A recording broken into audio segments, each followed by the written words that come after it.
Dipersilakan Datuk.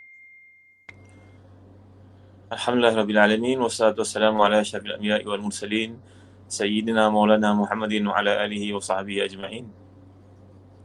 Subhanaka la ilma lana illa ma 'allamtana innaka antal alimul hakim.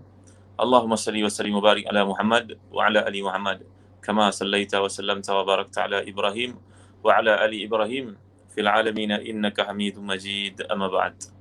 Yang dikasihi Yang Arif, Ustaz Haji Salihan bin Yatim dan YDP, PIBG, institusi pengajian Iraq dan seterusnya, tuan-tuan, puan-puan, Puan Eli, dan tak lupa kepada semua ibu bapa dalam program yang sangat penuh dengan keberkatan ini, kerana tuan-tuan merupakan orang yang berjihad di jalan Allah SWT. Jadi saya menyeru kepada tuan-tuan, puan-puan, muslim-muslimat dalam Facebook saya dan juga Facebook PIBG, supaya kita melihatlah peluang untuk sama-sama membantu, sama-sama melibatkan diri bagi kerja jihad yang penting ini, tuan-tuan dimuliakan Allah sekalian. Jadi kita membincangkan ayat-ayat yang berkaitan dengan ujian dalam kehidupan. Kalau kita lihat keliling kita, berbagai bentuk ujian Allah kurniakan kepada manusia. Dan Allah menyatakan selain daripada surah Asy-Syu'ara yang dibacakan tadi, kalla innama ya rabbi sayahdin. Kita melihat dalam surah sebagai contohnya Al-Balad, laqad khalaqnal insana fi kabad. Kami menciptakan manusia itu dalam kesusahan demi kesusahan. Begitu juga kita baca dalam surah Al-Baqarah, Allah menceritakan walanabluwannakum bisyai'in minal khawfi wal ju'i wa naqsin minal amwali wal anfusi was samarat wa basyiris sabirin alladzina idza asabatuhum musibatun qalu inna lillahi wa inna ilaihi raji'un ulaika alaihim salawatu min rabbihim wa rahmah wa ulaika humul muhtadun. Iaitulah bila Allah menceritakan tentang kami pasti menguji manusia ni dengan kesusahan dalam hidup, penyakit, kehilangan, kematian, ujian. Dan berilah berita gembira kepada mereka yang sabar, iaitulah mereka yang ditimpa ujian, mereka akan mengucapkan inna lillahi wa inna ilaihi raji'un. Mereka itulah yang mendapat doa, mendapat rahmat, mendapat kebaikan, keberkatan, keampunan, apa sahaja kebaikan daripada Tuhan mereka. Dan mereka itulah orang yang mendapat petunjuk. Jadi kata Syekhul Islam bahawa ujian dalam hidup, tuan-tuan, adalah seperti hujan dan panas. Kerana tak sempurnalah hidup ini kalau sepanjang waktu panas mesti ada hujan. Dan tak sempurna hidup ni kalau setiap hujan, tidak ada panas. Maka demikianlah datangnya ujian dalam kehidupan kita, seumpama bandingan yang dikemukakan itu. Tuan-tuan, kad kahwin selamat diedarkan dan orang pun menanti-nanti hari yang penuh dengan sejarah, hari yang penuh kegembiraan itu. Tiba-tiba Allah SWT menetapkan satu benda yang tak diduga, kematian sebagai contohnya. Demikian juga orang menanti kepulangan, pulang hamba Allah ini dari Mekah. Tetapi yang sampai kepada mereka akhirnya hanyalah merupakan barang-barangnya, wafat ketika menunaikan ibadah haji. Jadi tuan-tuan dalam hati dan dikasih sekalian, demikianlah ujian dalam kehidupan, dan ujian yang paling berat adalah ujian kematian sebenarnya. Dan kematian itu pun ringan jika nak dibandingkan dengan kematian Rasulullah SAW, kerana para ulama membincangkan bahawa kewafatan Nabi itu merupakan ujian yang paling besar kepada umat ini, kerana tiada lagi berita ataupun wahyu daripada langit kepada Allah SWT. Ketika Nabi SAW wafat, Abu Bakar dan Umar radhiyallahu anhuma datanglah menziarahi seorang perempuan yang sangat penuh keberkatan. Namanya pun Ummu Aiman, wanita barakah, namanya barakah, wanita yang penuh keberkatan ini, yang Nabi SAW telah pun bersabda kepada para sahabat, siapa yang ingin berkahwin dengan wanita di syurga, maka tawaran Nabi itu telah disahut oleh Zaid bin Harithah yang merupakan anak angkat Nabi SAW. Maka Ummu Aiman ni adalah seorang wanita yang sangat mulia. Bila Nabi wafat, Abu Bakar, Umar radhiyallahu anhuma menziarahi mereka. Kita dalam hidup ni kena ada waktu, ada peruntukan untuk pergi menziarahi orang-orang saleh, orang-orang yang berpengetahuan dalam agama, orang yang mendekatkan diri kita kepada Allah, orang yang memahami Al-Quran dan juga hadis. Kena cari cara untuk hadir berjumpa dengan mereka. Sebaik saja Abu Bakar, Umar radhiyallahu anhuma sampai ke rumah Barakah Ummu Aiman ini, maka kelihatan wanita mulia ini sugul dan menangis. Mereka bertanya, wahai Ummu Aiman, kenapakah menangis? Sedangkan Rasulullah SAW telah pun memilih untuk berada di sisi Allah SWT, yang mana itu kebaikan lebih banyak untuknya dibandingkan duduk dengan dunia. Maka jawapan Ummu Aiman dilihat, ini adalah seorang faqihah, seorang yang faqih. Maka beliau menjawab, sebenarnya aku bukan meragui perkara tersebut. Memang Nabi SAW akan dapat tempat yang lebih mulia, makam lebih tinggi di sisi Allah, itu pasti. Tetapi yang menyedihkan aku kerana di antara kita kalau berlaku persisihan, sudah tiada ketapan jawapan daripada Tuhan. Maka ramailah orang yang akan berkata, aku betul, kau salah. Dan orang yang dipersalahkan itu pula akan menjawab, aku yang betul, kamu yang salah. Maka sejarahlah Abu Bakar Umar radhiyallahu anhu, begitu faqihnya wanita tersebut, itulah musibah yang paling besar menimpa umat Islam. Kerana sehingga kali ini kita tiada titik pertemuan. Kerana sentiasa ada perbalahan dan persisihan. Jadi tuan-tuan rahmati dan dikasihan, bila kita cerita tentang bila Allah menduga kita ujian datang dalam berbagai-bagai bentuk, seperti yang digambarkan tadi, kewafatan Rasulullah, kewafatan orang yang penting dalam hidup kita ditipu penyakit. Kalau kita lihat kepada bahasa Al-Quran, Quran akan menggunakan perkataan ba'sa iwad dara. Ba'sa ni berarti satu musibah yang bersifat luaran. Umpamanya wabak yang berlaku sekarang, umpamanya kemarau, umpamanya perkara yang menyusahkan kita datang daripada luar. Tapi kalau sebut dara, dari perkataan dara, mana durun, dia datang daripada kesusahan yang berpunca daripada dalaman. Seumpama seorang itu kena penyakit yang sukar untuk dirawat, dan pada hari ini umat Islam khususnya dan dunia digemparkan dengan berbagai-bagai penyakit, contohnya penyakit mental yang berlaku, kadang-kadang orang keliling kita. Jadi tuan-tuan hati dan dikasihan, ini terminologi yang digunakan oleh Quran. Baksa dan juga dara. Kata Imam Ibn Jarir Tabari dan tafsirnya, kalau kau baca, kau akan dapati baksa ni satu tekanan, satu penyakit, satu perkara yang berlaku dari luar, satu musibah yang menimpa kamu dari luar. Tapi kalau dara, dia musibah yang menimpa kamu dari dalam. Maka kalau kita perhatikan tuan-tuan puan-puan rahmati dan dikasihi sekalian, tujuan musibah ini ditimpakan ke atas manusia seperti yang Allah nyatakan, kullu nafsin za'iqatul maut wa nabluukum bisyarri wal khairi fitnah wa ilaina turja'un. Setiap kamu akan merasai mati, dan kamu diuji, kami menguji kamu dengan kesusahan dan kesenangan sebagai ujian. Wa nabluukum bisyarri wal khairi fitnah. Fitnah ni bahasa Arab merujuk kepada satu perkara yang bersifat ujian, satu perkara yang bersifat tekanan, satu perkara yang bersifat benda yang tak menyeronokkan. Itu semua dipanggil sebagai fitnah. Bukan fitnah dalam erti kata bahasa Melayu yang kita gunakan hari ini, kerana orang Melayu banyak memahami terminologi Quran kadang-kadang dalam aspek budaya, maka mereka pun terjerumus dalam kesalahan memahami. Lalu mereka menterjemahkan contohnya firman Allah SWT, fitnatu asyadu minal qatli, fitnah lebih bahaya daripada membunuh, maka difahamnya fitnah itu menuduh orang. Padahal bukan begitu ini maksudkan oleh Allah SWT. Jadi Allah menggambarkan, dan kepada kamilah kamu akan dikembalikan.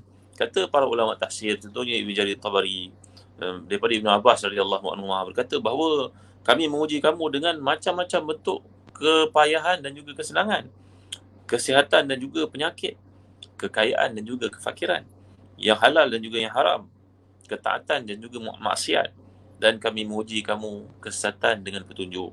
Semua itu merupakan ujian dalam hidup yang dipanggil sebagai syarru wal khairu.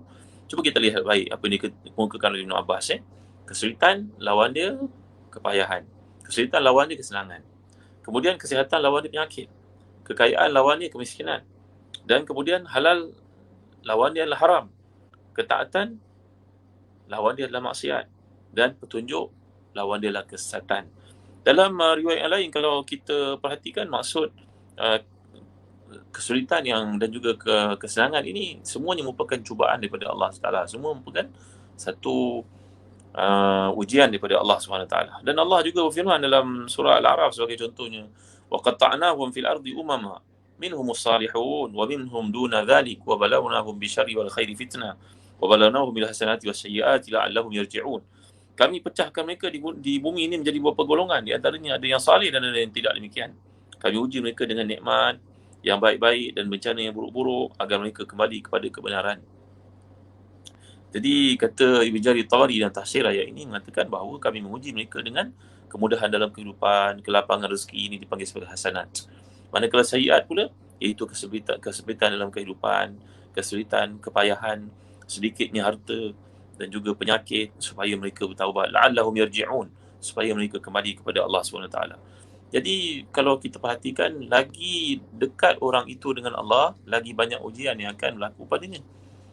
Kan itu kita membaca dalam peringatan Nabi SAW, ajaban li amril mu'min fa inna amrahu kullahu khair, in asabathu sara'u syakar fakana khairan lahu wa in asabathu dharra'a sabar fakana khairan lahu wa laysa dhalika li ahad illa lil mu'min. Dalam hadis sahih ni Nabi SAW telah bersabda, sangat pelik urusan orang beriman apabila diberikan kebaikan, dia akan gembira, dia bersyukur kepada Allah baginya kebaikan. Kalau dia ditimpa musibah, dia sabar, maka dia kembali kepada Tuhannya, baginya juga kebaikan. Semua hal dalam kehidupan ini memberikan kebaikan kepada si mukmin, dan tiadalah perkara seperti itu melainkan kepada orang beriman saja. Jadi tuan-tuan dan hadirin dikasihi, kata para ulama tafsir, contohnya Ibnu Qayyim mentafsirnya, ya, bahawa kalau kita dapat melihat hikmah berlaku satu ujian dalam hidup ini, maka tidak kurang daripada ribuan hikmah yang dapat diungkapkan. Tapi kerana batasan akal kita ni suka kepada benda yang bersifat keseronokan, kegembiraan, kelapangan, maka itu sebabnya dada kita menjadi sempit, hati kita menjadi tertekan. Sebenarnya orang-orang soleh, tuan-tuan dan hadirin dikasihi sekalian, mereka ni menerima ujian, musibah, kepayahan dalam hidup, mereka menerimanya dengan penuh kegembiraan, melebihi seseorang daripada kita menerima kebaikan. Saya bagi contoh pada tuan-tuan, kisah yang berlaku kepada seorang daripada tabi'in yang terkemuka. Beliau ni merupakan anak sahabat tapi tak sempat jumpa Rasulullah SAW. Kisah ni barangkali tuan-tuan selalu dengar. Nama individu yang sangat mulia ni namanya Urwah bin Az-Zubair radhiyallahu anhuma. Ayahnya Zubair bin Awam, salah seorang daripada ahli syurga yang 10 orang yang paling awal, as-sabiqun al-awwalun. Bondanya pula merupakan Asma' binti Abi Bakrin yang merupakan kakak kepada Aisyah radhiyallahu anha daripada bapa yang sama, iaitu Abu Bakar As-Siddiq radhiyallahu anhu. Ini Asma' binti Abi Bakrin yang punya jasa besar kepada Nabi dan juga ayahandanya semasa hijrah. Kita semua tahu, baca cerita sirah Nabi ketika berhijrahnya Nabi SAW. Nabi telah pun bersembunyi di Gua Thawr, dan di Gua Thawr itu yang penuh dengan binatang berbisa, dan ayahandanya telah pun disengat mungkin oleh ular, seperti kata para ulama dalam bab sirah. Anak perempuan yang sangat mulia ini ketika itu dia mengandung 8 bulan. Dia mengandung abang kepada Urwah ni namanya Abdullah bin Az-Zubair. Mengandung Sarah 8 bulan. Datang Abu Jahal, Abu Lahab mencari Nabi di rumah Abu Bakar As-Siddiq, kerana insan yang paling rapat dengan Nabi pada pengetahuan mereka adalah Abu Bakar. Mereka pergi rumah Abu Bakar, tanya kepada Asma', mana pergi bapa kau? Mana pergi Muhammad? Tentu dia berada bersama bapa kau. Jawapan daripada gadis ni, aku tidak tahu. Maka dilempangnya Asma' ni sampai tercabut anting-antingnya, tuan-tuan. Maka dia punya jasa besar ketika dia mengandung Sarah 8 bulan itu, dia pergi menghantar makanan untuk ayahandanya dekat Gua Thawr. Maka kecekalan yang ada pada wanita yang mulia ni, tuan-tuan, subhanallah, masya-Allah, tabaraka wa ta'ala. Dan Abu Bakar ketika hijrah tu, kata Sirah Ibn Hisham, tak tinggalkan apa-apa pun kat rumah. Sehingga bapa kepada Abu Bakar ni bernama Abu Quhafa, datuk kepada Asma' binti Abi Bakrin ni. Dia datang ke rumah, dia pada waktu itu matanya tak pun nampak dah. Dia datang ke rumah, cucu-cucunya dia tanya, mana bapa kamu pergi? Bapa kau tentu pergi ikut Muhammad. Masa tu Abu Quhafa belum masuk Islam lagi. Maka anak-anak ni nak membuat hela kepada datuk supaya datuk tak bimbang dan tak melabelkan ayahanda mereka sebagai melupakan anak-anak.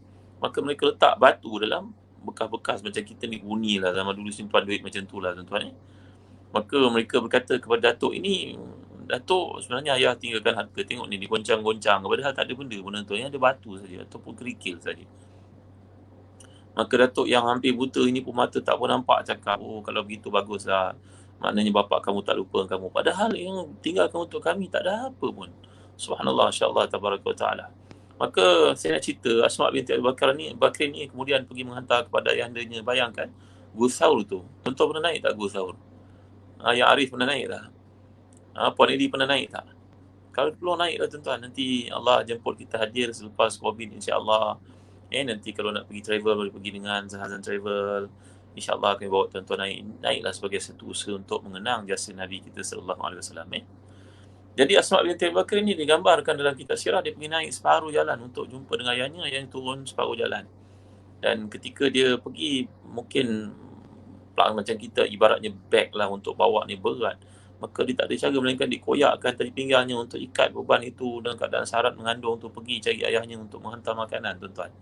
Gigihnya, cekalnya perempuan ini melahirkan anak-anak yang semuanya merupakan singa-singa untuk Islam.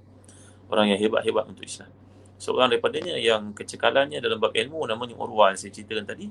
Dia kemudiannya, dia daripada kecil, azamnya memang tekadnya nak jadi orang alim. Dia tidak seperti abangnya yang ingin jadi ahli politik. Ini pilihan masing-masing lah, tuan-tuan, ya. Ada orang bijak boleh jadi ahli politik, ada orang Yang bijak, tak minat politik, ini terpulang masing-masing. Ini ijtihad masing-masing. Mudah-mudahan Allah memberi kebaikan kepada umat Islam. Maka Urwah bin Az-Zubair ini kemudiannya pada hari tuanya dia dianggap sebagai salah seorang fuqahaul Madinah, salah seorang daripada orang paling faqih di Madinah, tuan-tuan. Maka Urwah bin Az-Zubair radhiyallahu anhuma ni pergi menziarahi khalifah yang ada di Damsyik. Ketika dia pergi dengan seorang puteranya. Dia ada 7 orang anak lelaki semuanya. Sampai di Damsyik, kakinya sakit dan didatangkan tabib untuk merawat oleh khalifah. Tiba-tiba tabib mendapati tiada jalan keluar untuk merawat penyakitnya itu, melainkan dikerat kakinya kerana infection yang berlaku pada bahagian kakinya boleh memudaratkan seluruh badan. Ibaratnya zaman sekarang ni macam orang kena kencing manis yang berat, tuan-tuan. Maka tiada pilihan melainkan dipotong. Ketika nak dipotong itu, kita lihat dalam Syiar Alamin Nubala menceritakan bahawa datang tabib itu memujuknya untuk minum arak, kerana itulah dia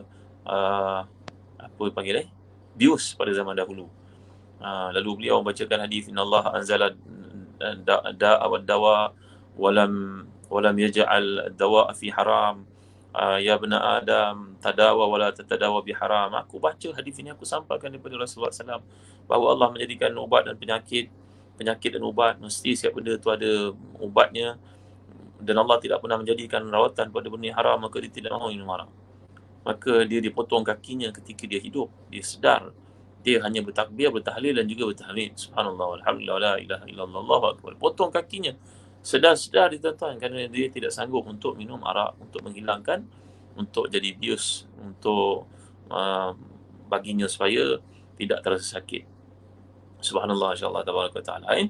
Sebaik saja kaki dipotong, dicelup dalam minyak yang panas untuk menghentikan pendarahan. Sekonyong-konyongnya sampai pula berita anaknya yang menemaninya pergi ke Damsyik dari Madinah, yang jaraknya jauh itu, tuan-tuan, lebih 1000 batu, tuan-tuan. Allahu Akbar, jauh. Saya belajar kat Jordan tu, nak pergi ke Madinah 24 jam perjalanan naik bas, tuan-tuan. Zaman dahulu bayangkanlah macam mana naik unta. Tiba-tiba dapat makluman bahawa anak lakinya yang bongsu yang menemaninya itu disepak oleh kuda liar dan matilah dia. La ilaha illallah Muhammad Rasulullah. Allahu Akbar, Masya Allah, tabaraka wa ta'ala. Ujian berat, hilang kaki, hilang anak dalam masa yang sama. Asyadun nasi bala'an al-anbiya thumma al-amthal fal-amthal. Dalam hadis sahih Nabi bersabda, orang yang paling berat ujiannya dalam hidup adalah Nabi, kemudian para ulama, para sahabat yang dekat dengan Nabi, dan selepas para sahabat tu orang yang macam sahabat, al-amsal fal-amsal, orang yang makin kuat imannya, makin hebat ujiannya, tuan-tuan. Maka itu sebabnya orang yang salih ini menerima ujian macam kita menerima kegembiraan mendapat rahmat. Allahu Akbar, tenangnya hati beliau, hanya mengucapkan inna lillahi wa inna ilaihi raji'un. Maka khalifah pun berasa bersalah amat sangat. Tuan Guru, maafkan saya Tuan Guru. Tuan Guru datang sini, kaki kena potong, anak pula mati. Allahu Akbar, Masya Allah, tabaraka ta'ala. Begini ya Tuan Guru, saya hantar Tuan Guru baliklah ke Madinah dengan tentera, apa semua kemudahan. Tiba-tiba bila nak balik, tuan-tuan, diceritakan dalam kisah oleh Imam Az-Zahabi dan Syiar Alamin Nubala, tiba-tiba tampillah satu gerombolan datang dari tempat yang jauh rayanya. Dan khalifah pun menerima kedatangan itu. Tiba-tiba dalam kumpulan ada seorang yang buta matanya. Khalifah pun terkejut melihat, bukankah kau ni dulu orang yang ternama, kau ni ketua kabilah, apa berlaku pada kau, cuma kau cerita pada aku. Maka orang yang disifatkan ketua kabilah yang berkeadaan buta itu bercerita, di tempat kami berlaku satu banjir besar, dan semua yang ada habis, hanyut, mati, karam, lemas. Yang tinggal cuma saya dengan anak lelaki saya yang seorang yang bongsu. Dan yang tinggal cuma unta kami yang seekor saja, yang lain habis semua. Rosak, punah, binasa dengan sebab banjir itu. Maka oleh kerana kami tinggal berdua dan unta itu, saya pun ingatkan anak saya selamat, saya pergi kejar unta itu untuk membawa kami keluar dari tempat yang ditimpa musibah itu. Cerita orang ni yang berkeadaan buta ni. Urwah bin Az-Zubair ada di situ, mendengar cerita yang berlaku, tuan-tuan ya. Tiba-tiba apa yang berlaku? Saya kejar unta itu, saya kejar, dia makin jauh pergi. Rupanya berlaku satu musibah menyebabkan binatang yang dulu jinak bertukar menjadi liar. Dia menjadi panik melihat banjir itu berlaku. Semua binatang berkeadaan begitu, tuan-tuan. Kalau berlaku satu banjir dahsyat di kampung kita, nanti binatang semua bertukar rupa. Dia akan jadi buas, liar. Ketakutan dia yang amat sangat. Saya kejar unta itu, makin jauh dia pergi. Akhirnya saya pun dah jauh sangat, anak saya tinggal dekat kawasan yang tadi. Saya nampak sekumpulan serigala datang serang anak saya. Saya tak mampu buat apa-apa. Jauh saya kejar, tak sempat sampai, dia dah mati dikejar serigala. Allahu Akbar, Masya Allah, Tabaraka Ta'ala. Beratnya ujian. Saya lihat anak saya dah mati, saya pegang dia mati. Saya pun lari pergi pada unta tadi. Kalau tak ada apa yang selamat, saya nak ambil unta tu, nak keluar, nak pergi. Bawa mayat anak saya. Saya sampai kat unta tu dengan susah payah. Dia ketakutan pun, masih lagi panik. Unta itu, unta ni besar tuan-tuan. Unta jantan ni besar. Macam dinosaur dia tuan-tuan ni. Kita baca dalam surah Al-Quran yang Allah menceritakan. La nasfa'an bin nasiyah. Cerita bagaimana Abu Jahal, yang salah satu cerita yang sampai kepada kita dalam tafsir Ibn Jarir Tabari sebagai contohnya. Abu Jahal ni seorang yang jahat, dia tidak mau bayar hutang. Orang berhutang dia tak mau bayar.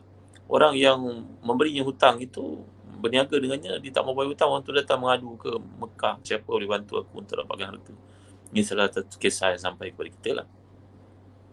Manusia hadiah saya mungkin tak ada kena dengan ayat itu, mungkin dalam peristiwa yang lain, tapi disebut oleh para ulama tafsir. Maka lelaki yang malang ini datang mencari-cari. Orang-orang kafir yang ada di Mekah itu melihat Rasulullah SAW. Masa itu Nabi merupakan seorang yang sangat dibenci oleh Abu Jahal. Mereka sengaja nak, apa istilahnya, macam menganjingkan lah, macam nak memalukan Nabi SAW. Dia kata pada orang yang malang itu, yang Abu Jahal tu nak membayar hutang kepadanya, dia kata gini lah, engkau kalau nak sangat hutang kau ni, tak ada seorang boleh minta daripada Abu Jahal, semua takut banyak, kecuali itu ditunjuknya Muhammad SAW. Maka orang yang malang itu yang tak tahu nama pergi jumpa Nabi. Mereka sengaja buat demikian nak suruh Nabi dipukul oleh Abu Jahal, kan? Faham cerita dia ni? Jadi sekarang mereka pergi berjumpa dengan Nabi kita Muhammad SAW. Kata, wahai Muhammad, aku dengar kau ni seorang pemberani, kau saja boleh membantu aku untuk dapatkan hutang aku balik semula. Hutang aku ni Abu Jahal tak mau bayar. Maka anak Abu Jahal ni panggil Abul Hakam, tuan-tuan. Maka Nabi pun pergilah ke rumah Abu Jahal ni, ketuk pintu rumahnya, berkata kepadanya, wahai Abul Hakam, pulangkan hutang. Abu Jahal pulangkan hutang yang kau kepada orang ni. Abu Jahal terketar-ketar, tuan-tuan. Ketakutan melihat pamer pada wajahnya. Dia ambil duit yang dimaksud itu, terus pulangkan kepada orang yang dia berhutang. Semua orang hairan. Semua orang yang sengaja nak mempermainkan Nabi terkejut. Kenapa Abu Jahal buat begitu? Kan Abu Jahal cukup benci Nabi dan sangat musuh Nabi. Tentulah dipukulnya Nabi kalau Nabi datang minta bantuan supaya bayar hutang itu kembali. Mereka bertanya kepada Abu Jahal. Abu Jahal kata, kau tak nampak tau? Aku nampak ada unta besar nak gigit aku macam dinosaur besarnya. Dia nunggu belakang Muhammad itu. Kalau aku enggan, dia angkat aku. Waktu itu juga ditelannya aku agaknya. Dan seorang riwayat mengatakan bahawa dia melihat parit api berada di keliling Nabi SAW nanti untuk membakarnya. Kerana jelmaan daripada Jibril dan para malaikat yang lain untuk, kalau Abu Jahal enggan, memang dia akan dihentam di situ juga, tuan-tuan dimuliakan Allah sekalian. Jadi ini cerita tentang unta. Jauh saya pergi. Jadi unta yang maksudkan tadi berada dalam keadaan liar, ketakutan. Dia melihat saya datang, saya ingat saya boleh menunggang dia macam biasa. Rupa-rupanya saya pegang dia punya buas, dia hangkat saya, dia hentam saya, dia baling saya, dia pijak saya, dia gigit saya, dia hentam muka saya ke batu. Akhirnya saya tak nampak apa-apa, saya pingsan, saya mati dah. Akhirnya saya sedar ada orang datang kejutkan saya pun tak nampak apa-apa dah. Subhanallah, Masya Allah, Tabaraka Ta'ala. Dalam sekelip mata, nikmat yang Allah berikan boleh ambil semula, tuan-tuan. Jadi kisah ni dikemukakan dalam Syiar Alamin Nubala bagi menceritakan kehebatan iman Urwah bin Az-Zubair, yang mana ketika beliau mengalami musibah, kehilangan kaki dan kehilangan anak, dan dipujuk orang, khalifah memujuknya, dia berkata, aku tetap bersyukur pada Allah, wahai khalifah Amirul Mukminin, kerana aku punya 4 anggota, Allah ambil 1, masih ada 3. Aku punya 7 orang anak lelaki, Allah ambil seorang, masih ada 6. Tuan-tuan, inilah perspektif orang saleh ketika mengalami ujian. Itu sebab dalam kisah yang kita pelajari dalam hadis yang sahih, bahawa Nabi kita SAW menganjurkan kita kalau ditimpa musibah ni, jangan lupa berdoa. Doa ni biar selalu baca, tuan-tuan, walaupun sekecil kehilangan slipper di masjid. Walaupun sekecil kita ditipu orang, walaupun sekecil ada orang kecil, ada orang besar lah, hutang orang tak mau bayar, tuan-tuan dimuliakan Allah sekalian, selalulah baca dan minta kepada Allah, iaitu inna lillahi wa inna ilaihi raji'un, Allahumma ajurni fi musibati wa akhlif li khairan minha. Ada orang, tuan-tuan, orang hutang dengan dia, kemudian orang itu pun tukar nombor telefon, dah tak tahu nak trace kat mana pun tak tahu dah. Tuan-tuan dimuliakan Allah sekalian. Jadi amalkan doa Nabi kita SAW kat sini. Ada orang nak berkahwin, kad kahwin pun dah diedarkan. Kita dengar cerita-cerita sedih macam ni, tuan ya. Perempuan ni pun panggil kawan-kawan ofis datang. Pada hari perkahwinan tu tak datang pula bakal suaminya. La ilaha illallah Muhammad Rasulullah. Kalau ya pun tak jadi, kenapalah sampai ke tahap macam tu. Kesian kaum perempuan. Kan tuan-tuan? Tak datang, tak muncul. Sampai ke sudah tak muncul. Allahu Akbar, Masya Allah, Tabaraka wa Ta'ala. Ni kisah kita dapat dengar dan kita mungkin lalui dalam hidup. Jadi bagi mereka ni tipe musibah, walaupun musibah itu sekecil duri yang cucuk di kaki, hatta syaukata yushakkaha, maka kita baca doa yang diajar Nabi SAW. Inna lillahi wa inna ilaihi raji'un. Allahumma ajurni fi musibati wa akhlif li khairan minha. Allahumma ajurni fi musibati wa akhlif li khairan minha. Terima kasih Kak Long. Kak Long masukkan doa ni. Ya, kita di Facebook dah belajar doa ni berkali-kali. Tapi biarlah dia jadi satu sumber ingatan yang menyuburkan iman. Kerana orang beriman, kata Imam Ghazali, supaya dia pasti kehidupan itu akan berakhir. Macam mana susah sekalipun, dia akan berakhir. Macam mana sakit sekalipun, dia pasti berakhir. Dan nanti di akhirat, bila orang yang ditimpa ujian ni, sehingga dia kembali kepada Allah, wa ma alaihi khati'ah dalam hadis kata. Ditimpa musibah supaya segala-galanya menghapuskan dosa-dosa dia dan dijumpa dengan Allah nanti barulah dia sedar. Semua dosa itu telah pun berguguran, dihapuskan oleh Allah kerana ujian-ujian lagi dalam hidup.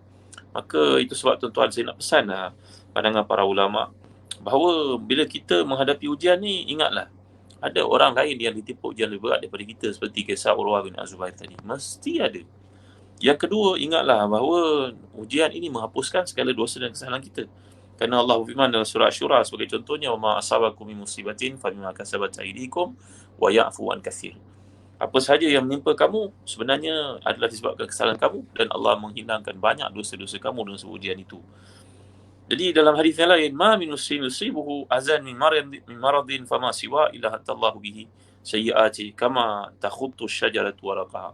Tak ada seorang pun ditimpa penyakit, ujian penyakit, buku penyakit pada dirinya, pada anak-anaknya, pada pasangannya, melainkan Allah akan gugurkan semua kesalahannya macam pokok menggugurkan daun-daun yang kering. Jadi tuan-tuan dimuliakan Allah sekalian, kena kita ingat dan ambil pedoman daripada hadis ini dengan bersungguh-sungguh. Lagi kata para ulama, sebenarnya orang ditimpa ujian ni dinaikkan darjat padanya, ditinggikan darjat untuknya. Kan itu disebut dalam hadis bahawa ma min muslim yushaku syaukatan fama fawqaha ila kutibat lahu biha darajatun wa muhiyat anhu biha khati'atun. Dalam hadis sahih riwayat Muslim, Nabi SAW sabda tak ada seorang pun yang ditimpa ujian dalam hidup ini walaupun sekecil duri yang mencucuk kakinya, melainkan dia ditinggikan darjat dan dihapuskan untuknya dosa-dosa yang berlaku dalam hidupnya. Sebenarnya lagi tuan-tuan, yang keempat kata para ulama, ujian ini sebenarnya jalan ke syurga. Huffatil jannah bil makari wa huffatil nar bi syahwat. Memang jalan ke syurga akan sentiasa dirintangi dengan segala masalah, kesusahan, penyakit, kepayahan, dan jalan ke neraka lah jalan yang penuh dengan kegembiraan, keseronokan. Jadi orang yang diberikan kenikmatan jangan menyangkakan itu tanda kasih sayang Tuhan ya. Kerana Firaun tak pernah sakit, Firaun tak pernah susah. Itu semua menjadi istidraj untuk orang-orang fasik, untuk orang-orang kafir, supaya makin hari makin dijauh daripada Allah. Jadi tuan-tuan dimuliakan Allah sekalian, kalau kita baca dalam hadis berkaitan dengan ujian kematian anak sebagai contohnya. Bila seorang kematian anak, memanglah ujian besar. Sampai Nabi kita pun menangis tuan-tuan. Ada beberapa ketika Nabi menangis dalam himpunan cerita-cerita Nabi kita SAW, contohnya di kitab Zadul Ma'ad. Antaranya bila Nabi kehilangan insan yang sangat disayangi, namanya Ibrahim bin Muhammad sallallahu alaihi wasallam. Anak daripada sahaya baginda bernama Mariyatul Qibtiyah. Nabi menangis. Para sahabat tengok, wahai Rasulullah SAW, menangis Rasulullah SAW. Ya, rahmat. Dan ketika mati cucu baginda SAW daripada Zainab, Nabi menangis sallallahu alaihi wasallam, menangis. Cucu lakinya menangis, mati, Nabi pun menangis sallallahu alaihi wasallam. Nabi hanya bersabda ketika matinya Ibrahim, wafatnya Ibrahim, wa innal ainaini latadma'an wa la naqulu ila ma yurdi rabbana ya Ibrahim inna ala firaqika lamahzunun. Nabi SAW sabda, wahai Ibrahim, kami berpisah denganmu, kami sedih. Kami tidak berkata melainkan apa yang Allah SWT redha. Jadi tuan-tuan, kalau seseorang kematian anak, Nabi bersabda, "Idza mata waladul 'abdi, qala Allah azza wa jalla li malaikatihi, qabattum walad 'abdi." Fayaqulun na'am. Fayaqul qabattum thamarata fuadi. Fayaquluna na'am. Fayaqul maza qala 'abdi. Fayaqulun hamidaka wastarja'. Fayaqulu Allah azza wa jalla, ibnu li 'abdi baitan fil jannah wa samuhu baital hamdi. Kalau seseorang itu kematian anak, ujian besar tuan-tuan. Macam Nabi kita SAW pun nangis dengan kematian anaknya, cucunya sallallahu alaihi wasallam. Maka orang yang kematian anak, kalau dia menangis tak ada masalah tuan. Tapi dia hendaklah bersabar dan ucapkan inna lillahi wa inna ilaihi raji'un. Jadi bila seseorang mengucapkan demikian, Allah akan bertanya kepada para malaikatnya, "Wahai malaikat-malaikatku, engkau ambil roh, buah hati kepada lelaki tersebut pada orang itu?" Malaikat jawab, "Ya wahai Tuhan." Dalam hati mereka berkata, "Memang Allah yang suruh, Allah yang tetapkan kematiannya." "Apa kata hamba-Ku itu, wahai malaikat-malaikatku?" Allah bertanya pada malaikat, sedangkan Allah lebih mengetahui. Maka malaikat menjawab, "Wahai Tuhan, dia hanyalah memujimu, menangis memujimu dan mengucapkan inna lillahi wa inna ilaihi raji'un." Maka Allah telah berfirman kepada malaikat-malaikat yang mulia itu, "Kalau begitu, benakan untuknya sebuah mahligai dalam syurga, namakan mahligai itu mahligai pujian." Jadi tuan-tuan dimuliakan Allah sekalian, ini ujian yang berat berlaku kepada seseorang. Lagi kalau kita perhatikan, sebenarnya ujian dalam hidup ini membawa seseorang kepada syurga. Itu sebab dalam hadis mengatakan al-humma hazu kullu mu'minin nar. Demam itu merupakan sebahagian daripada nasib seseorang itu untuk menghilangkan keresahan api neraka daripadanya. Begini kisahnya. Seorang sahabat namanya Ubay bin Ka'ab radhiyallahu anhu. Ubay bin Ka'ab ni salah seorang sahabat Nabi yang sangat faqih dan alim. Beliau bacaan Qurannya sangat indah. Nabi sendiri menangis mendengar bacaan Qurannya, seperti mana Nabi menyuruh Abdullah bin Mas'ud membaca Al-Quran. Ketika sampai kepada ayat ke-41 surat Nisa, "Wajidna bika ala haula'i syahida," Nabi menangis sallallahu alaihi wasallam. Jadi Ubay bin Ka'ab ni seorang yang sangat faqih, seorang yang qari, seorang yang Nabi pun dilupakan oleh Allah pada satu ayat ketika menjadi imam dalam salat. Ubay bin Ka'ab yang membetulkannya. Hebat Ubay bin Ka'ab ni tuan-tuan. Ubay bin Ka'ab ni bila dengar pesan Nabi bahawa demam itu akan menyebabkan kamu selamat daripada api neraka, kerana kepanasan yang telah diberikan di dunia itu akan menyebabkan kamu tidak dapat lagi kepanasan di akhirat, iaitu neraka. Maka Ubay bin Ka'ab ni punya berfikir memang lain daripada kita tuan-tuan. Beliau minta kepada Allah supaya ditimpa demam sepanjang hidupnya. Allahu Akbar. Maka Ubay bin Ka'ab dalam hidupnya ditimpa demam, badannya sentiasa panas. Tuan-tuan jangan minta tuan-tuan ni. Kita makam kita tak sama macam dia. Maka sahabat Nabi ni minta kepada Tuhannya supaya dia ditimpa demam. Dan dia demam sepanjang hidupnya. Tapi Ubay bin Ka'ab walaupun demam tak pernah miss sayang berjemaah. Dan ketika dia wafat, anaknya pegang tubuhnya berkata, "Allah ya, ayah demam, meninggal dunia pun panas lagi badannya." Kerana beliau mengimani sabda Nabi, orang yang kena demam itu, dia tidak akan kena api neraka di akhirat. Bagaimana kalau seorang kena penyakit lebih berat pada demam tuan-tuan? Ya, malah kita kena dapat rawatan. Tapi bila rawatan itu berlaku, janganlah kita terlupa bahawa rawatan yang kita usahakan itu ikhtiar kita setakat yang kita mampu. Janganlah pergi buat benda-benda yang haram. Kerana ada kalangan sebahagian daripada orang Islam, bila rawatan doktor itu belum mendatangkan hasil, dia pergi jumpa dengan bomoh, dengan dukun, dengan pawang. Padahal dalam hadis mengatakan, "Man ata kahinan fasaddaqahu ma qala lam tuqbalahu salatun 40 yawman," dalam hadis sahih riwayat Ahmad. Siapa yang berjumpa dengan pawang, dukun atau bomoh untuk merawat penyakitnya, orang yang menggunakan benda-benda yang diharamkan dalam Islam ini, jampi, mentera, serapah dan sebagainya, maka tidak diterima ibadahnya 40 hari tuan-tuan. Salatnya tak diterima. Kalau salat tak diterima, dia mati pada waktu itu, semua ibadah lain tak diterima oleh Allah. Iyazan billah. Jangan kita terlibat dengan perkara sedemikian, kerana memang ada penyakit perawatannya amat lambat tuan-tuan. Kita berusaha 90 kali, Allah tetapkan kali yang ke-100 baru rawatan itu berjaya. Kita hanya perlu tunggu lagi 10 saja. Maka usahakan dengan bersungguh untuk mendapatkan. Jangan sekali-kali terlibat dengan perkara yang diharamkan oleh Islam. Jadi kalau kita perhatikan lagi tuan-tuan, sebenarnya penyakit ataupun apa sahaja musibah dalam hidup ini menjadikan kita dekat dengan Allah. Betul kan? Betul. Seorang perempuan digambarkan tadi, bila dia dalam hidupnya dia melihat adik-adiknya semua kahwin, Dia tinggal kakak dia belum kahwin. Allahu Akbar. Apa dia buat? Dia bangun malam mengadu pada Allah. Ya Allah, lihat adik-adik aku semua dah berkahwin. Mereka sudah diberikan anak. Sebagaimana Engkau berkuasa menjadikan mereka ada pasangan, berilah kepada aku pasangan, wahai Tuhan. Jadi dalam hidup ini, orang yang ditimpa ujian sepatutnya mendekatkan dirinya kepada Allah. Kerana Allah lah yang menetapkan segala-galanya, tuan-tuan dimuliakan Allah sekalian. Jadi bila berlaku ujian, sebenarnya perkara yang keenam hakikatnya kita makin dekat dengan Tuhan sebenarnya. Jangan makin dekat dengan syaitan. Dan tuan-tuan, bila ditimpa ujian ini, diajar dalam Islam supaya kita mengenang nikmat Allah yang lalu dan nikmat Allah yang ada. Nikmat Allah yang ada dan nikmat Allah yang lalu, ingat. Baik-baik segala perkara yang telah dikurniakan oleh Allah kepada kita. Kemudian satu musibah yang berlaku juga dalam hidup ni sebenarnya, kata para ulama tasawuf, contohnya Imam Ghazali, dia menyucikan hati kita dari berbagai bentuk penyakit. Ya, maka dalam hidup ini bila seseorang ditimpa ujian, barulah disedar dalam hatinya, aku ni sombong sangat, maka dengan sebab itulah datang perompak mencuri harta aku. Contoh tuan-tuan dimuliakan Allah sekalian, ya. Ada seorang kawan, orang saleh, duduk di sebuah rumah, tuan-tuan dimuliakan Allah sekalian, maka datanglah perompak waktu malam mengikatnya satu keluarga. Habis wangnya, hartanya, emas yang dimiliki oleh isterinya, habis semua, lebih daripada 100,000 hilang satu malam, tuan-tuan. Allahu Akbar, Masya Allah, Tabaraka Ta'ala. Barulah duduk berfikir, apa masalah aku sebenarnya? Aku mungkin tak menghargai adik-beradik agaknya. Aku mungkin tak membantu orang yang memerlukan. Baik aku bantu sekarang, aku tak bantu langsung, Allah ambil hilang habis. Jadi tuan-tuan dan hati dan dikasihan, dan kena ingat, penyakit ataupun apa sahaja musibah ini merupakan nikmat dan anugerah daripada Allah. Itu sebab kalau kita pernah dengar kisah tentang Uwais Al-Qarni radhiyallahu an, ini merupakan seorang tabi'i yang sangat terkemuka hidup pada zaman Nabi, tapi tak kesempatan jumpa dengan Nabi kerana menjaga ibunya yang sakit. Dalam kitab Az-Zuhd oleh Imam Ahmad menceritakan bahawa Uwais ini ditimpa penyakit kulit.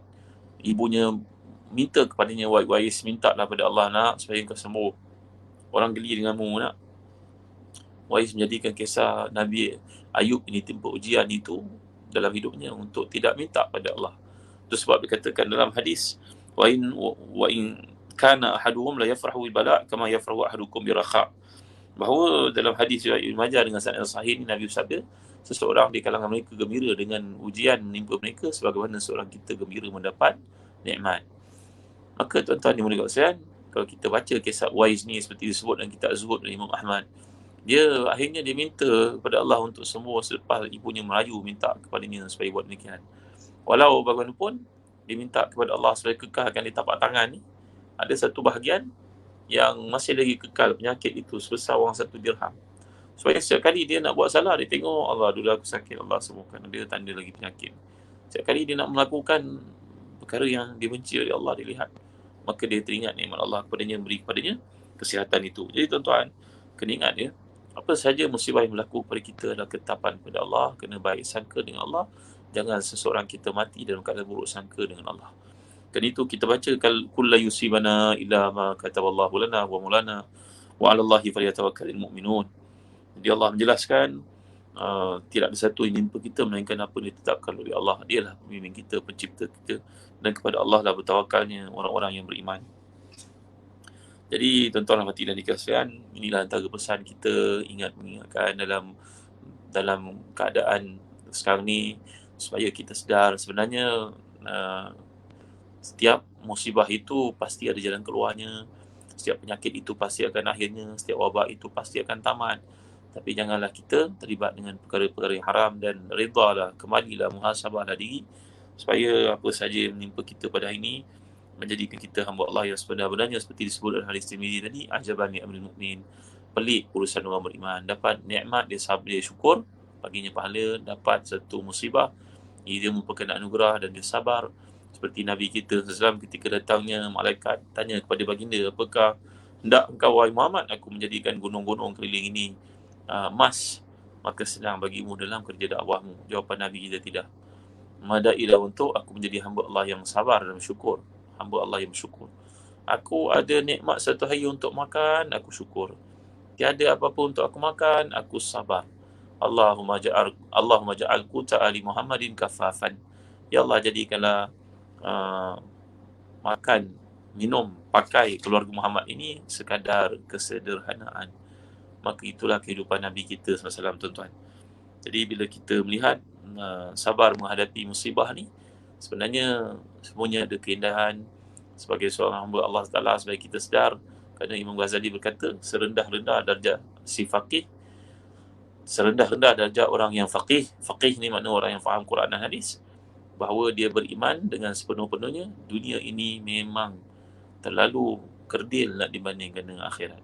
Jadi serendah-rendah darjah orang yang faham Quran dan juga hadis, makamnya itu dia tahu, dia yakin akhirat itu jauh lebih baik daripada dunia. Itulah serendah-rendah darjat makam si faqih. Jadi saya ucapkan banyak terima kasih kepada tuan-tuan kerana hadir dan kuliah pada malam ni. Bagi follower saya di Facebook, ampun maaf kerana tak sebab beritahu kalian, kuliah malam ni kita buat dengan penajaan daripada Institusi Pengajian Hira. Dan tuan-tuan lihatlah ya, kalau kita seramai 800,000 dalam Facebook ni, setiap orang berperanan, mengingatkan, kalau seorang kita menghulurkan RM1 pun, kita dah ada RM800,000 untuk bantu Hira. Allah tidak lihat pada banyak yang kita hulurkan, tapi Allah lihat pada ikhlasnya apa yang kita keluarkan. Kerana dalam hadis riwayat Ahmad, Nabi bersabda, sabaka dirhamun alfa dirham. 1 dirham melebihi pahala 100,000 dirham. Tanya para sahabat, bagaimana Rasulullah SAW menjawab? Kerana yang ada beri 1 dirham tu dan koceknya cuma punya 2, tapi dia ikhlas, maka Allah beri kepadanya pahala yang besar. Orang yang bagi lebih, mungkin dia punya lebih daripada itu dan dia tidak ikhlas, maka nilainya kurang dibandingkan dengan orang yang ikhlas. Terima kasih tuan-tuan. Kalau semua kita dapat peranan untuk bantu institusi yang tercinta ni, nanti kalau kita lihat runtuhnya institusi pendidikan Islam, jangan salahkan siapa melainkan diri kita, kerana kita tak cuba untuk menyelamatkannya. Jadi saya tekankan kepada tuan-tuan, ya, antum kathirun bi ikhwanika, kata patah bahasa Arab. Kita jadi kuat dengan sebab ramai. Sebenarnya orang Melayu selalu umpamakan lidi penyapu, kalau satu tak kuat, tapi kalau dia segugus, seberkas, ia menjadi kuat. Maka demikianlah kita ya, mari sama kita bantu, kita bekerjasama, tolong war-warkan, tolong panjangkan, tolonglah sampaikan poster ni kepada semua orang. Mungkin daripada yang kita hulurkan, kita sampaikan ada beberapa orang yang terbuka hatinya untuk membantu institusi dakwah yang penting ni, dan kita yang ada pun janganlah menangguh-nangguh, menunda untuk membantu institusi yang sangat hebat ni, tuan-tuan. Namanya pun sesuai dengan nama dakwah Nabi di Gua Hira. Ya Arif Jadi terima kasih, setakat ni saja dulu. Rasa macam tak nak berhenti bercakap dengan tuan-tuan ni, kerana bila kita baca kisah Nabi Musa AS bertemu dengan Tuhannya, Allah tanya satu, Nabi Musa jawab panjang, kerana Nabi Musa tidak mahu habis sesi dengan Tuhannya. Maka saya pun cinta pada tuan-tuan kerana Allah. Saya tahu tuan-tuan ni ada orang yang salih dan juga salihah. Maka mari kita sama bekerja membantu institusi Hira yang penting ini. Sekian dari saya. Terima kasih tuan-tuan. Jazakumullah khairan jazak pada Al-Fadil Datuk Dr. Zazan bin Muhammad di atas kupasan kuliah pada malam ini. Barakallahu fiik. Apa yang saya ingin simpulkan pada malam ini ya, sebagaimana doa yang telah diwar-warkan, iaitu Allahumma ajurni inna lillahi wa inna ilaihi raji'un. Allahumma ajurni fi musibati wa khuluf li khairan minha. Yang bermaksud inna lillahi wa inna ilaihi raji'un, sesungguhnya kami kepunyaan Allah dan kepada Allah jugalah kami kembali. Allahumma ajurni fi musibati. Ya Allah, berilah aku pahala dalam musibahku ini. Wakhluf li khairan minha. Dan berilah ganti yang lebih baik daripadanya. Mudah-mudahan dengan mereka yang telah diuji oleh Allah SWT ini, dengan mengamalkan doa-doa ini, Allah memberikan ganjaran dengan sebaik-baiknya insya-Allah. Dan sebagaimana kita sedia maklum, kita berkaitan dengan kupasan yang telah dibentangkan pada malam ini, dapatlah kita fahami bahawasanya ujian ini adalah tanda Allah sayang kepada kita. Tanda Allah ingin masukkan kita dalam syurga Allah SWT. Bagi mereka yang diuji Allah dan kesabaran akan dibalas dengan syurga. Mudah-mudahan dengan kupasan pada malam ini memberikan manfaat untuk kita secara bersama. Saya bagi pihak PIBG, Persatuan Ibu Bapa dan Guru Institusi Pendidikan Hira, APH Hira, mengucapkan berbanyak-banyak terima kasih kepada Al-Fadil Datuk Dr. kepada seluruh tim-tim multimedia, adina kuasa PIBG, para muallim, muallimah, para pelajar, para warga alam maya pada malam ini yang sudi bersama-sama dengan ini. InsyaAllah Allah SWT membalas jasa yang bagi Datuk, Doktor dan semua yang hadir pada malam ini. Dan insyaAllah pihak PIBG IP Hira akan meneruskan tazkirah pada bulan-bulan yang akan datang. Dan mudah-mudahan tuan-tuan dapat bersama-sama dengan kami bagi terus mengembangkan dakwah pada seluruh warga muslimin muslimat insya-Allah. InsyaAllah. Dengan itu saya akhiri dengan tasbih kepara dan suratul As. Subhanakallahumma wa bihamdika asyhadu an la ilaha illa anta astaghfiruka wa atubu ilaik. Bismillahirrahmanirrahim. Wal 'asri innal insana lafi khusrin illa alladziina aamanu wa 'amilus shalihat wa tawassaw bil haqqi wa tawassaw bis sabr. Segala yang baik itu daripada Allah SWT. Segala kelemahan dan kelemahan diri saya sendiri, aku liqauli hadza wa astaghfirullahal azim li wa lakum wa li sairil muslimin wal muslimat. Wabillahi taufiq wal hidayah. Wassalamualaikum warahmatullahi wabarakatuh. Waalaikumsalam warahmatullahi wabarakatuh. Terima kasih Arif. Jazakallah khairan. Barakallahu fiik.